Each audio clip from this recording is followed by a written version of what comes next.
చివరిగా మీనరాశి వారికి ఏ విధంగా ఉండబోతుంది? వారికి ఏమైనా ప్రత్యేక సూచనలు, పరిహారాలు ఉన్నాయా?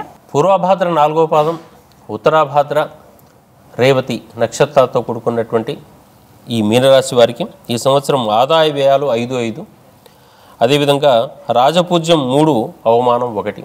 కాబట్టి ఈ రెండింటి విషయం లోపల వీళ్లకు కొంత అనుకూలత ఏర్పడుతుంది.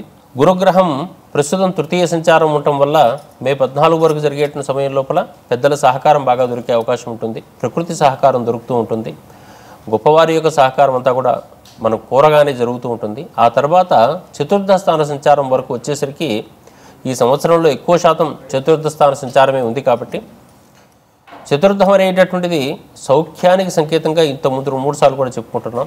ఈ సౌఖ్యాలు శుభగ్రహంతో ఏర్పడుతున్నాయి కాబట్టి కొంచెం ప్రయత్నపూర్వకంగా కొత్త కొత్త వస్తువులు తయారు చేసుకునే అవకాశం ఉంటుంది.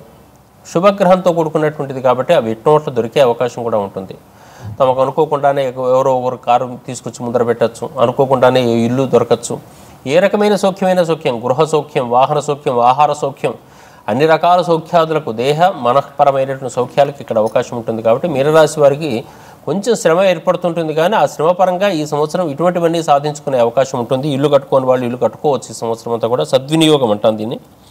తర్వాత శని జన్మస్థానంలో సంచరించడం వల్ల మాత్రం శారీరకమైన ఒత్తిడి అంటాం దీన్ని. తప్పనిసరిగా వాళ్ళు జాగ్రత్తలు తీసుకోవాల్సిన అవసరం ఉంటుంది. ఈ సంవత్సరం అంతా అట్లాగే ఉంటుంది. కాబట్టి శరీర సంబంధమైనటువంటి దోషాలు రాకుండా ఏలినాడు శని ప్రభావం అంతా కూడా తన మీద పడుతూ ఉంటున్న సందర్భం లోపల తమ వ్యక్తిత్వాన్ని లేదా ఆత్మవిశ్వాసాన్ని తగ్గించుకోకుండా ఉండగలుగుతూ ఉండాలి. ఇతరులను జాగ్రత్తగా చూసుకుంటూ ఉండాలి.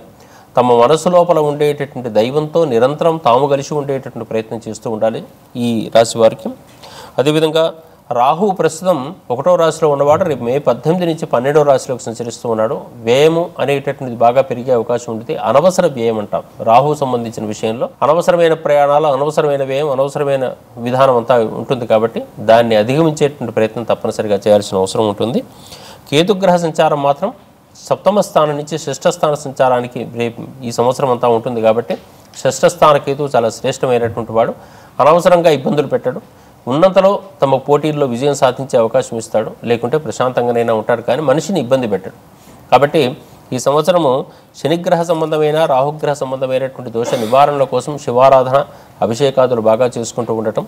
అదేవిధంగా వీళ్ళు రాహు సంబంధమైన దోష నివారణ కోసం దుర్గాదేవత ఆరాధన, దుర్గా సప్తశులకి పారాయణ, చండీ హోమాదుల నిర్వహణలో తాము కూర్చుంటూ ఉండటం, యజ్ఞయాగాది కార్యక్రమాల దగ్గర నిర్వహిస్తుంటే అక్కడ చూసినా ఆ దేవస్థానాల్లో తాము కాసేపు గడిపినప్పటికీ కూడా ఆ శక్తి వల్ల తాము శక్తివంతులై కొత్త ఆలోచనలతో సమాజానికి మంచి మేలు చేకూర్చేటువంటి అవకాశం ఉంటుంది. ఈ ధోరణిలో ఈ మీనరాశి వారికి ఈ సంవత్సరం అంతా కూడా ఎక్కువ శాతం శ్రేయోదాయకంగానే ఉంది.